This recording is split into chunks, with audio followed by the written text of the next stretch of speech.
Hey everyone, I'm Isaac and welcome back to Isaac Reviews 2025. Christian movies kinda suck. I'm sure there's not much disagreement on that front. Sure, every now and again you get something like The Prince of Egypt that can even be enjoyed by secular viewers, but most of the stuff in between is some of the most pandering, insulting, lowest common denominator trash possible. And recently, a small studio has started to make the rounds in the faith-based film industry with Angel Studios. Specifically, their big break happened in 2023 with Sound of Freedom. It's a pretty standard drama thriller with heavy-handed religious themes on top of all the unsavory stuff that happened behind the scenes, but it was able to become a surprising sleeper hit at the box office in the summer of that year. Sure, a lot of their other films ended up falling under the radar, and their only other notable project was the biblical series The Chosen, but Sound of Freedom definitely helped to catapult Angel into the mainstream. And now they're branching out into animation with The King of Kings, an animated biblical film with an ensemble cast told from the perspective of legendary writer and playwright Charles Dickens, or at least an animated version of him. Despite that, I wasn't super interested in the film since there wasn't much about it that got my attention.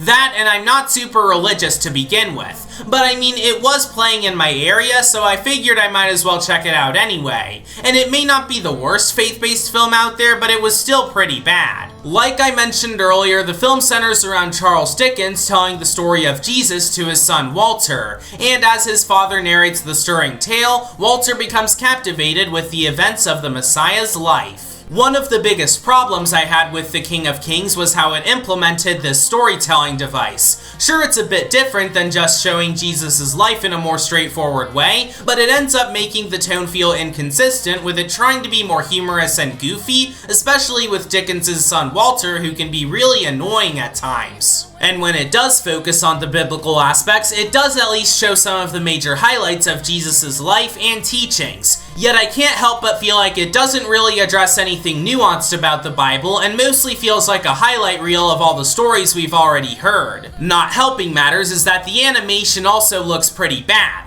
Not terrible or anything, and it does have some nice cinematography, but there are some major dips in its quality at some points. This also sort of applies to the character designs, where some, like Jesus, look perfectly normal, although I'm pretty sure he wasn't that white, while others look more cartoony and simplistic, with the designs heavily clashing with each other at some points. Again, it's nothing unsightly or anything, but don't expect this movie to be anything visually striking. With all this negativity, you might be wondering, does The King of Kings have anything redeeming about it? Well, the voice acting was pretty good for one. There's definitely a lot of talented names here, and almost all of them did a good job, especially Oscar Isaac as the Big J himself. And I mean, it's harmless enough as a movie. Nothing about it is truly anger-inducing like some other Christian films, it's just kinda there. But overall, The King of Kings is something I'll probably forget about by the time I'm done recording this video. I can show a bit of forgiveness towards it thanks to the good voice acting and a few nice looking shots, but I sadly can't wash away the sins of its boring presentation, weak animation, inconsistent tone, and lack of introspection on the Bible. If you want a good animated movie that also happens to be a biblical epic, just watch The Prince of Egypt. Otherwise, you won't be missing anything by skipping this one. Besides, we're getting another animated biblical movie later this year with Light of the World, and it honestly looks really good.